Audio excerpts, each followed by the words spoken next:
Hello everyone, जय हिंद। मैं हूँ doctor Prashant Jagtap, former assistant commander central industrial security force, the director of the pathfinders academy and CPF pathfinders, and one of the top educators on Unacademy platform for CDS, FCAT and CAPF category. तो CAPF assistant commander 2021 जो है, ये अभी जो आने वाला है 8 अगस्त को। तो इसके लिए जो एग्ज़ाम में टॉपिक जो आने वाले हैं पेपर 2 में, ये कुछ एक्सपेक्टेड टॉपिक मैं आपको बताना चाहता हूँ। इसका लिस्ट मेरे टेलीग्राम चैनल में मैंने ऑलरेडी दिया है, मेरे सारे स्टूडेंट्स के पास ऑलरेडी है। तो फिर भी मैं बाकी सारे स्टूडेंट्स के मदद के लिए मैं ये टॉपिक आपको बताना चाहता हूँ, जिसके लिए वीडियो बना है। अभी इसमें क्या है, ये जो PDF है, ये जो फाइल है, इसमें जो मोस्ट लाइकली टॉपिक्स है उसको मैंने हाईलाइट करके रखा है, बोल्ड करके रखा है। तो सबसे इम्पोर्टेंट पहला वाला टॉपिक जो है इंडिया एट 75, ये बहुत ही इम्पोर्टेंट टॉपिक है। ये टॉपिक 2022 में 2022 में इंडिया को 75 साल होने वाले हैं इंडिपेंडेंस को, उसके ऊपर आने वाला टॉपिक है। तो ये टॉपिक अच्छे से करके रखिए। इंटेलिजेंस ब्यूरो में भी ये टॉपिक पूछा गया था। मैंने जो टॉपिक बताए थे यही सेम लिस्ट से इंटेलिजेंस ब्यूरो में पाँचों के पाँचों जो एसेज है, इसी में से जो बताए हुए थे और क्लास में जो कवर किए हैं उसी में से आए हैं। उसके बाद जो इम्पोर्टेंट टॉपिक्स है जो वो मैं पहले बताऊंगा, बाकी टॉपिक का लिस्ट आप इसमें से नोट डाउन कर सकते हो। पॉपुलिज्म या फिर वोट बैंक पॉलिटिक्स अभी जो चल रहा है, लोक लुभावनवाद या फिर वोट जीतने के लिए कुछ भी प्रोमिस कर रहे हैं, that is also important topic. Rising intolerance, hate speech और social harmony related, this topic is very important this year. As far as women's issues are concerned, women in security forces, police forces, ये जो issue है ये भी important है। Domestic violence जो पिछले साल कोविड की वजह से बढ़ा था, ये भी इम्पॉर्टेंट है। और एक नया इशू है feminization of agriculture, that is also very important issue. उसके बाद सिक्योरिटी इश्यूज़ में हमेशा CAPF में सिक्योरिटी रिलेटेड इश्यूज़ आते ही है। पिछले साल 2020 में 2 इशू आए थे। तो सिक्योरिटी इश्यूज़ में इस बार जो नए वाले इश्यूज़ जो आ सकते हैं, 20 ईयर्स टू 9/11, मतलब जो 9/11 हुआ था न्यूयॉर्क में, जो वर्ल्ड ट्रेड सेंटर गिराया गया था, तो उसको जो 20 साल हुए हैं उसके ऊपर, या फिर USA के साथ जो USA का जो अफ़गानिस्तान के साथ इंटरवेंशन है, इन्वेजन हुआ था, और अफ़गानिस्तान से USA का जो विड्रॉल हो रहा है वो, और इसके इंडिया के ऊपर होने वाले इफेक्ट, इसके ऊपर आपको ऐसे आने का बहुत ज़्यादा चांसेस हैं। इंडिया पाकिस्तान जो वॉर हुआ था 1971 में, जो बांग्लादेश जिसमें फ्री हो गया था, ये जो वॉर है इसके ऊपर भी आपको क्वेश्चन आ सकते हैं। इंडिया पाकिस्तान वॉर 1971, इसको भी 50 साल हो गए, या फिर इंडिया बांग्लादेश रिलेशनशिप, इसके ऊपर क्वेश्चन आ सकते हैं। Terrorism, specially the terrorism of the Jammu and Kashmir and related militancy is also important topic. Naxalism इस बार न्यूज़ में है काफ़ी सारा, specially because of the terminology urban Naxalism. तो अर्बन नक्सलिज्म और नक्सलिज्म ये अच्छे से करके रखिए। नक्सलिज्म को ही लेफ्ट विंग एक्सट्रीमिज्म बोला जाता है, और urban Naxalism is basically urban areas में जो नक्सल एक्टिविटीज़ चलने वाले हैं वो वाला है। Communal harmony, violence, hatred, radicalization, this topic is very important. अभी आजकल जो कम्युनल पोलराइजेशन चल रहा है पॉलिटिकल अरेना में, उसकी वजह से ये कम्युनल हार्मनी वाला टॉपिक बहुत इंपॉर्टेंट है। हाइपर नेशनलिज्म या एक्सट्रीम नेशनलिज्म एंड फैसिज्म, ये टॉपिक भी बहुत ज़्यादा न्यूज़ में चल रहा है कि राष्ट्रवाद जिसको बोला जाता है, लोग राष्ट्र देश देश देश बहुत ज़्यादा कर रहे हैं और बाकी लोगों को देशद्रोह ही बोल रहे हैं। इसकी वजह से this topic is very important. Contribution of Indian Air Force, this is very important topic. इसके पहले the role of Indian Army in nation building, ये वाला ऐसे आपको आ चुका है 2020 में 19 में आ चुका है। इस बार कंट्रीब्यूशन ऑफ इंडियन एयरफोर्स आ सकता है, इसलिए आ सकता है क्योंकि इंडियन एयरफोर्स के ऊपर एक टिप्पणी हुई थी जिसके वजह से एक कंट्रोवर्सी खड़ी हुई थी कि इंडियन एयरफोर्स अपने आप में एक फोर्स है, ना ही कोई किसी को मदद करने वाला या सपोर्ट सिस्टम नहीं है। इसलिए ये इंडियन एयरफोर्स के कंट्रीब्यूशन के ऊपर क्वेश्चन आ सकता है। ड्रोन अटैक्स और इमर्जिंग नॉन कन्वेंशनल थ्रेट्स के ऊपर भी क्वेश्चन आ सकता है, क्योंकि जो पठानकोट में जो ड्रोन अटैक हुए हैं, या BSF आजकल बहुत ज़्यादा ड्रोन्स को गिरा रही है पाकिस्तान में आने के लिए से आने वाले, तो उसकी वजह से this topic is very important. India's need for national security doctrine, India का खुद का नेशनल सिक्योरिटी डॉक्ट्रिन नहीं है कोई एक यूनिफॉर्म, तो उसके ऊपर भी क्वेश्चन आ सकता है। इंडियाज़ मैरिटाइम सिक्योरिटी चैलेंजेस के ऊपर भी क्वेश्चन आ सकता है। Maritime security is very very important. India ने जो ट्राई सर्विस जो थिएटर कमांड बनाया है अंडमान में, तो उसके चलते इंडियन आइलैंड्स है और जो इंडो पैसिफिक रीजन की सिक्योरिटी है और चाइना का उधर जो एग्रेशन हो रहा है उसके चलते maritime security is very important challenge. Cyber security, cyber attack, Pegasus, ये तीनों में से कोई भी चीज़ों के ऊपर क्वेश्चन आ सकता है। सोशल मीडिया के ऊपर पिछले साल भी क्वेश्चन आया था, इस बार भी क्वेश्चन आ सकता है। इसके साथ साथ जो OTT है, over the top OTT media, जिसको आप जो वेब सीरीज़ वगैरह जो देखते हैं इंटरनेट के ऊपर ऑन डिमांड, तो उसके ऊपर भी और उसके रेगुलेशन के ऊपर, सोशल मीडिया के रेगुलेशन के ऊपर भी क्वेश्चन आ सकता है। सोशल मीडिया के ऊपर पिछले साल ही क्वेश्चन आ चुका है। Border security, border management, even तो 2020 में क्वेश्चन आया है, फिर भी अभी फिर से इंपॉर्टेंट है due to the ongoing skirmishes at the India and China border. फिर disaster and management and cyclones, इस बार बहुत ज़्यादा साइक्लोन्स आए हैं, तो साइक्लोन्स और डिज़ास्टर मैनेजमेंट के ऊपर एक्सपेक्टेड क्वेश्चन आना बहुत ही एक्सपेक्टेड है।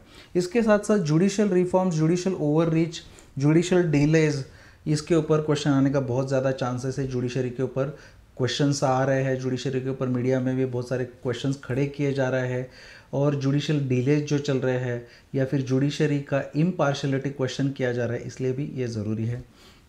उसके बाद education in India, online education जो है, जो अभी वर्चुअल एजुकेशन है, या फिर गैप में जो एजुकेशन में जो गैप आया है इस साल कोविड की वजह से, और न्यू एजुकेशन पॉलिसी के ऊपर पिछले साल रिपोर्ट आया था, लेकिन न्यू एजुकेशन पॉलिसी और उसका जो इम्पैक्ट है उसके ऊपर क्वेश्चन आ सकता है।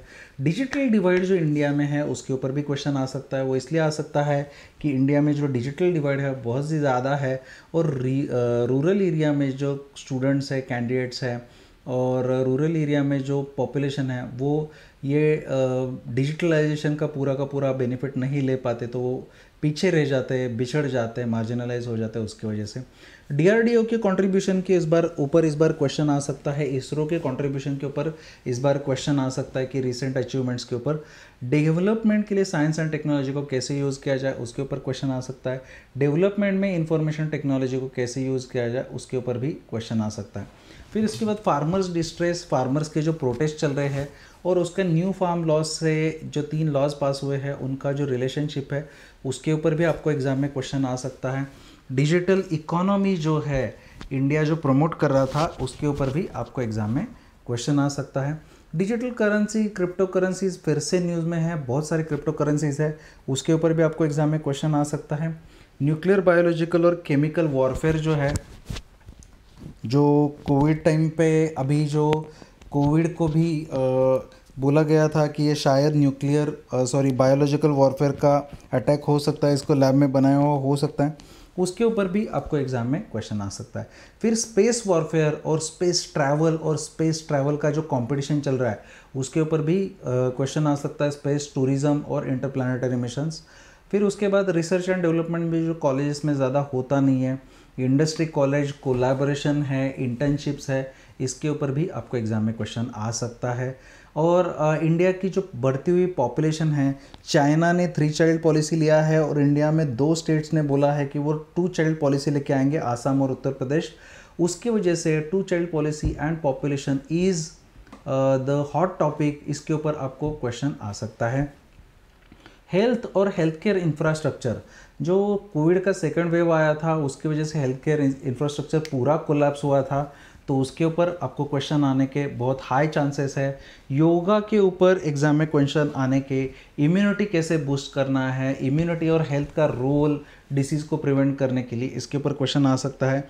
इसके साथ साथ जो मेंटल हेल्थ इश्यूज़ है उसके ऊपर पक्का क्वेश्चन आ सकता है। जो कोविड के टाइम पे मेंटल हेल्थ प्रॉब्लम्स बहुत ज़्यादा बढ़ रहे थे कोविड वॉरियर्स में, और जो लोग सफ़र कर रहे थे उनमें भी, उसकी वजह से भी एग्ज़ाम में क्वेश्चन आ सकता है। इकोनॉमिक्स और या इकोनॉमिकल इश्यूज़ में बैंकिंग सेक्टर रिफॉर्म्स, बैंकिंग का जो अभी पब्लिक सेक्टर बैंक जो है उसका जो मर्जर चल रहा है और जो प्राइवेटाइजेशन ड्राइव चल रहा है नॉन परफॉर्मिंग एसेट्स है, इसके लिए इसके ऊपर क्वेश्चन आने का बहुत ज़्यादा चांसेस है। डिसइन्वेस्टमेंट या फिर PSUs का जो प्राइवेटाइजेशन चल रहा है उसके ऊपर भी क्वेश्चन आने का बहुत ज़्यादा चांसेस है। पॉवर्टी, अनएम्प्लॉयमेंट जो बढ़ा है कोविड की वजह से, इसलिए इसके ऊपर क्वेश्चन आने के चांसेस है।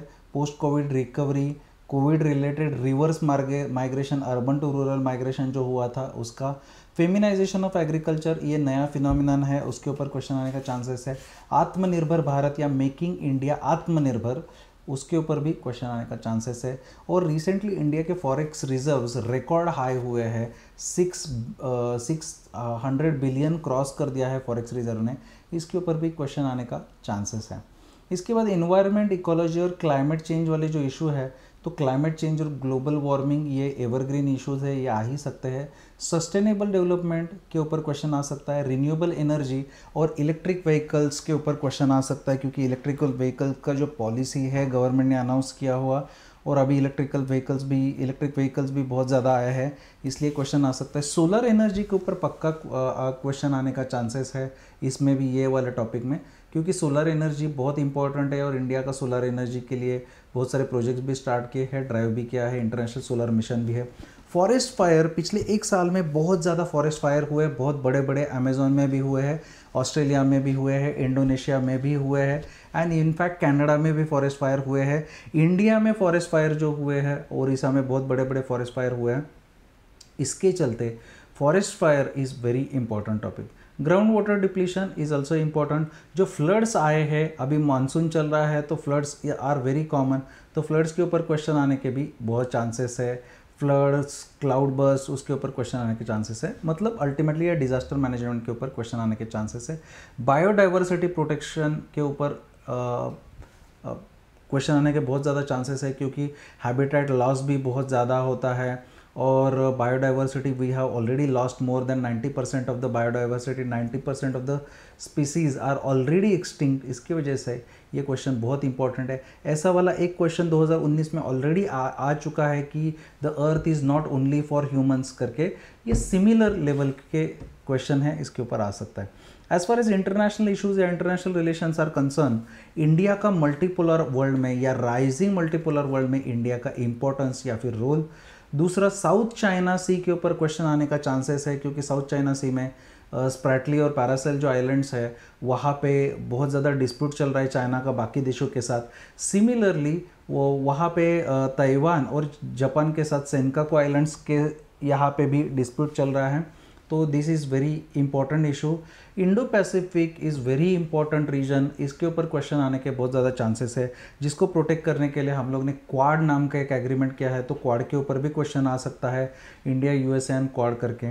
आर्टिक सी का जो स्ट्रैटेजिक इंपॉर्टेंस है, जो अभी आर्टिक सी मेल्ट हो रहा है और वहाँ पे जो अपॉर्चुनिटीज़ ओपन हो रही है, इसलिए भी आर्टिक सी के ऊपर क्वेश्चन आ सकता है। इजराइल पैलेस्टाइन जो अनएंडिंग कन्फ्लिक्ट है, कि इजराइल और पैलेस्टाइन का इशू जो चल रहा है 1948 से अभी भी रिजॉल्व नहीं हुआ है और हर बार न्यूज़ में रहता है, तो वो जो इशू है इसके ऊपर भी क्वेश्चन आ सकता है। इंडिया का वैक्सीन डिप्लोमेसी, वैक्सीन मैत्री, इसके ऊपर क्वेश्चन आ सकते हैं। यूएन 75 ईयर्स का हो गया है, 1945 में यूएन एस्टेब्लिश हुआ था, 2020 में यूएन को 75 ईयर्स हो चुके हैं। तो यूएन के सक्सेस, फेल्यूर्स, अचीवमेंट्स, इसके ऊपर आपको पक्का क्वेश्चन आने के चांसेस है। इसी के साथ साथ यूएन के रिफॉर्म्स और यूएनएससी में इंडिया के मेंबरशिप के ऊपर भी कुछ ना कुछ तो आ सकता है। इंडिया बांग्लादेश रिलेशनशिप को 50 साल हो गए हैं, इंडिया पाकिस्तान वॉर को 50 साल हो गए, उसके ऊपर भी आ सकता है question. India global super power कब बनेगा, कैसे बनेगा, उसके ऊपर भी आपको क्वेश्चन आ सकता है, कैसे बनाएंगे हम लोग उसको।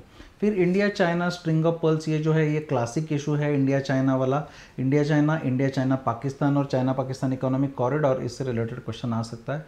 India USA quad, changing India Russia relations, India Japan USA Australia जो क्वाड है उसके ऊपर, अफगानिस्तान से यूएसए जो विड्रॉल कर रहा है उसका रीजन के ऊपर इम्पैक्ट, दुनिया के ऊपर इम्पैक्ट, इंडिया के ऊपर इम्पैक्ट, इसके ऊपर आ सकता है। इंडियन डायस्पोरा जो है पूरी दुनिया में फैला हुआ है, अभी बहुत न्यूज़ में चल रहा है। अमेरिका में जो बाइडेन गवर्नमेंट जो है, इसमें बहुत सारे इंडियंस को बहुत इंपॉर्टेंट पोर्टफोलियो मिले हैं, इंक्लूडिंग सर्जन जनरल, बहुत सारे हैं। न्यूजीलैंड में भी एक मिनिस्टर जो इंडियन ओरिजिन के हैं, उन्होंने शपथ लिया है। यूके में ऑलरेडी है, कनाडा में ऑलरेडी है। तो इंडियन डायस्पोरा के ऊपर क्वेश्चन आने का भी चांसेस है। नाम 2.0 मतलब नॉन अलाइन मूवमेंट जो ख़त्म हो गया, ऐसा बहुत लोगों को लगता है कि जब कोल्ड वॉर ख़त्म हो गया तो उसका रिवाइवल के लिए, या नाम 2.0 उसके रोल के ऊपर भी क्वेश्चन आ सकता है। डी ग्लोबलाइजेशन मतलब सभी देश अपने आत्मनिर्भर बनने के चक्कर में लगे हुए हैं। ये डी ग्लोबलाइजेशन ये इशू के लिए हमारे जो ऑनरेबल प्राइम मिनिस्टर है नरेंद्र मोदी जी, उन्होंने यूएन में भी कहा था, एक इंटरनेशनल समिट में भी कहा था कि de globalization is very important problem, उन्होंने वहाँ पे हाईलाइट किया था। उसकी वजह से ये क्वेश्चन में आ सकता है। यूएन रिफॉर्म्स और इंडिया को परमानेंट यूएन के सीट्स के बारे में भी क्वेश्चन आ सकता है। इसके बाद न्यूक्लियर डिसआर्मामेंट के ऊपर क्वेश्चन आ सकता है। अभी न्यूक्लियर होने के लिए सभी कंट्रीज़ का बहुत ज़्यादा जो कॉम्पिटिशन चल रहा है, उसके चलते न्यूक्लियर डिसआर्मामेंट क्यों ज़रूरी है, उसके ऊपर क्वेश्चन आ सकता है। पॉलिटिकल इश्यूज़ में uniform civil code, right to privacy के ऊपर क्वेश्चन आ चुके हैं ऑलरेडी। फंडामेंटल राइट में राइट टू प्रोटेस्ट और राइट टू डिसेंट जो है वर्सेस गवर्नमेंट का राइट है लॉ एंड ऑर्डर मेंटेन करने का, उसके ऊपर कहीं ना कहीं पे तो क्वेश्चन आने का इस बार बहुत ज़्यादा चांस है। उसके बाद right to live with dignity जो आर्टिकल 21 में है, ये डिग्निटी और ह्यूमन राइट्स, उसके ऊपर भी क्वेश्चन आने का चांसेस है। सेविंग काउज, इसके ऊपर भी क्वेश्चन आ सकता है because it is constitutional issue और कॉन्स्टिट्यूशन में मेंशन किया है। तो काउज को सेव करने के लिए, गायों को बचाने के लिए क्या क्या स्ट्रैटेजीज अपनाए जा सकते हैं, उसके ऊपर भी क्वेश्चन आ सकता है। फिर इसके बाद जो रिजर्वेशन का डिमांड है सारी जगह पे अभी जो चल रहा है कि कास्ट बेस्ड रिजर्वेशंस है, लोकल को रिजर्वेशन बहुत सारे स्टेट्स ने अभी भी प्राइवेट जॉब में ऑफर किया है। वीमेन का रिजर्वेशन का इशू है, इकोनॉमिक बेसिस पे मतलब ईडब्ल्यूएस का जो रिजर्वेशन है, और सारे रिजर्व कैटेगरी के लोगों को क्रीमी लेयर जो है वो अलाउ कर देना चाहिए, ये जो इशू है। और जो प्रमोशंस में रिजर्वेशन है, ये सारे इश्यूज एक बार आप करके रख लीजिए, इससे रिलेटेड आर्ग्यूमेंट आपको करना आना चाहिए एसेज में। फिर सेंटर स्टेट रिलेशनशिप जो है, ये इस बार के लिए बहुत इंपॉर्टेंट इशू है because of many states complaining that central government is putting unnecessary pressure, unnecessary powers को एलिजिडली मिसयूज़ कर रहा है या पावर्स को यूज़ कर रहा है to control the state government machinery directly और indirectly with the use of the central government agencies. तो ये कहीं ना कहीं पे तो जो सेंटर स्टेट रिलेशंस है जो सोर हुए हैं, उसकी वजह से भी ये इशू इम्पॉर्टेंट है। फिर जो फेडरलिज्म है और डोमिनेंस ऑफ सेंट्रल है, सेंट्रलाइजिंग टेंडेंसीज है, हर एक चीज़ सेंटर खुद ही करेगा, स्टेट गवर्नमेंट के पास नहीं रहेगा, भले वो वैक्सीन परचेस करना और कुछ भी करना हो। तो ये सारी चीज़ें जो है इसकी वजह से सेंटर स्टेट रिलेशनशिप के ऊपर क्वेश्चन आ सकता है। And use of central agencies to control states, ये भी आ सकता है। डिसेंट्रलाइजेशन इसी का एक मुद्दा है। एलजीबीटी राइट्स जो है उसके ऊपर भी क्वेश्चन आ सकता है। एलजीबीटी राइट्स काफ़ी पिछले 1-1.5 साल से न्यूज़ में चल रहे हैं। तो एलजीबीटी को यहाँ पे इंडिया में ऑफिशियल परमिशन कुछ भी नहीं मिला, ना ही उनके शादियों के लिए परमिशन मिला है। सिर्फ एलजीबीटी की जो चीज़ें हैं, पर्सनल अफेयर्स जो है, ये सारे डीक्रिमिनलाइज किए गए हैं, और वो भी डीक्रिमिनलाइज सुप्रीम कोर्ट ने किया है, गवर्नमेंट ने डायरेक्टली नहीं किए। उसके बाद पोलराइजेशन जो चल रहा है, हेट पॉलिटिक्स जो चल रहा है, हेट स्पीचेस से कम्युनल डिवाइड चल रहा है पॉलिटिशियंस की तरफ से इलेक्शन के पहले, भले वो कास्ट बेसिस पे हो, रिलीजन बेसिस पे हो, रीजन बेसिस पे हो, उसके ऊपर भी क्वेश्चन आने का चांसेस है। जुडिशरी जो है जो क्रेडिबिलिटी लूज़ करता जा रहा है, उसके ऊपर भी क्वेश्चन आने के चांसेस है। जो इथिकल या फिर मॉरल जो इश्यूज़ है, वर्चूज़ है, हैप्पीनेस के ऊपर क्वेश्चन आने का चांसेस है। हैप्पीनेस एक एब्स्ट्रैक्ट कंसेप्ट है, लेकिन हैप्पीनेस कैसे जाए, हैप्पी लोगों के कैरेक्टरिस्टिक्स क्या रहते हैं वगैरह वगैरह, उससे रिलेटेड कुछ ना कुछ तो आ सकता है। और गवर्नमेंट में अकाउंटेबिलिटी बढ़ाना, उसके ऊपर क्वेश्चन आ सकता है। साइंस एंड टेक्नोलॉजी में बायोटेक्नोलॉजी इस साल के लिए बहुत इंपॉर्टेंट है, नैनो टेक्नोलॉजी बहुत इंपॉर्टेंट है, आर्टिफिशियल इंटेलिजेंस और उसके यूजेस बहुत इंपॉर्टेंट है। रोल ऑफ टेक्नोलॉजी जो नेशनल सिक्योरिटी में है, role of technology in governance, ये चीज़ें बहुत इंपॉर्टेंट है। एपिडेमिक्स कंट्रोल के लिए क्या क्या टेक्नोलॉजी, कोविड कंट्रोल के लिए, ये वेरी इंपॉर्टेंट टॉपिक। और यहाँ पे ICMR का, Indian council of medical research, और WHO का जो कंट्रीब्यूशन है, रोल है, इसके ऊपर क्वेश्चन आ सकता है।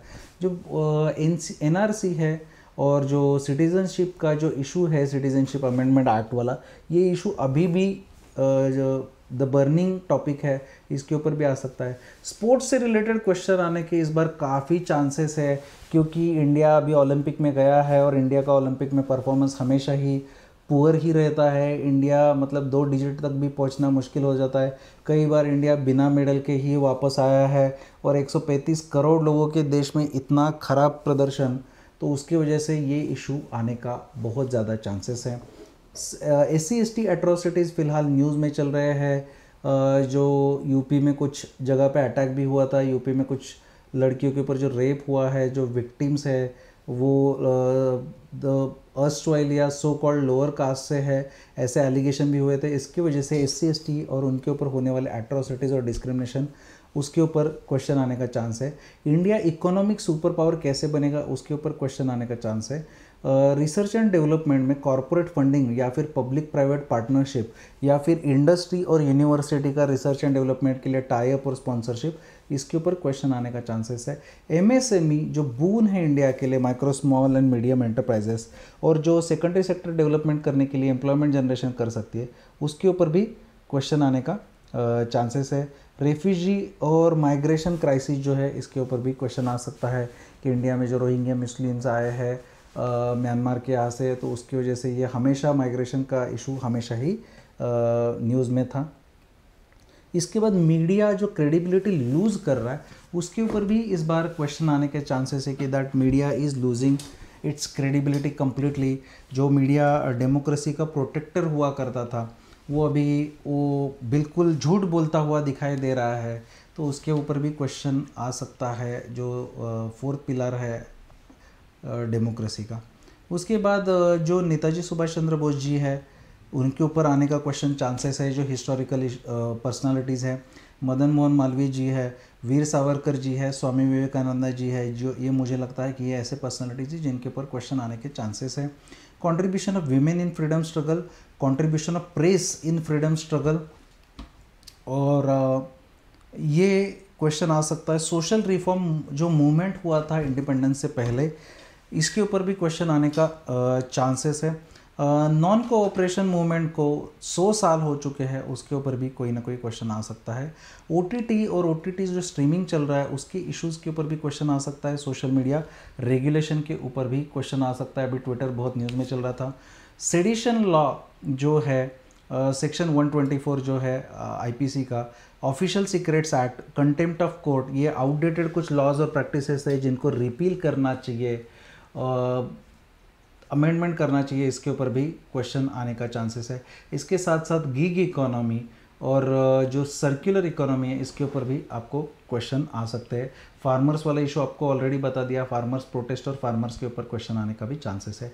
ये रिप्रेजेंटेटिव टॉपिक है, लेकिन जितने मैंने टॉपिक बताया है, 6 में से 4 टॉपिक मैंने जो टॉपिक बताया है उसमें से कम आ जाएंगे, या इसके आजू बाजू में टॉपिक आ जाएंगे।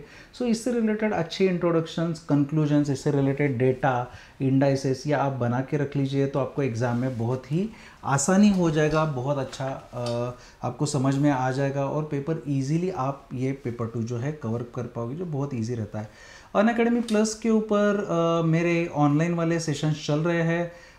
2022 के लिए सेशंस अभी स्टार्ट होने वाले हैं अगले अगस्त से। So if you want to join for my online CAPF assistant commandant paper 2 sessions और साइंस सेशंस, अनअकैडमी के ऊपर बैच कोर्सेज भी चलते हैं। मेरी तरह बहुत अच्छे एजुकेटर्स यहाँ पे CDS, FCAT और CAPF एग्जामिनेशन का एक साथ प्रिपरेशन भी आप कर सकते हो सेम फीस में। सो आप अगर ज्वाइन होना चाहते हो तो अनअकैडमी प्लस का CDS, FCAT, CAPF के लिए सब्सक्रिप्शन ले लीजिए, and you can use the referral code Prashant YT10 PRASHANTYT10 and you will get 10% of. और अनअकैडमी के ऊपर अभी ऑफर भी चल रहे हैं। 1 साल के सब्सक्रिप्शन के ऊपर 2 महीने का आपको सब्सक्रिप्शन फ्री मिल रहा है अपार्ट फ्रॉम दिस डिस्काउंट्स, और 2 साल के सब्सक्रिप्शन के ऊपर आपको इसका सब्सक्रिप्शन 4 महीने का फ्री मिल रहा है। ऑफलाइन बैचेस, जो बैच मेरे जो चलता है दिल्ली और पुणे में चलता है, ये अगले महीने से कोविड ख़त्म हो जाएगा तो रिज्यूम हो जाएगा। ठीक है guys, thank you very much. चलो चलते हैं, बाय बाय, टेक केयर, जय हिंद।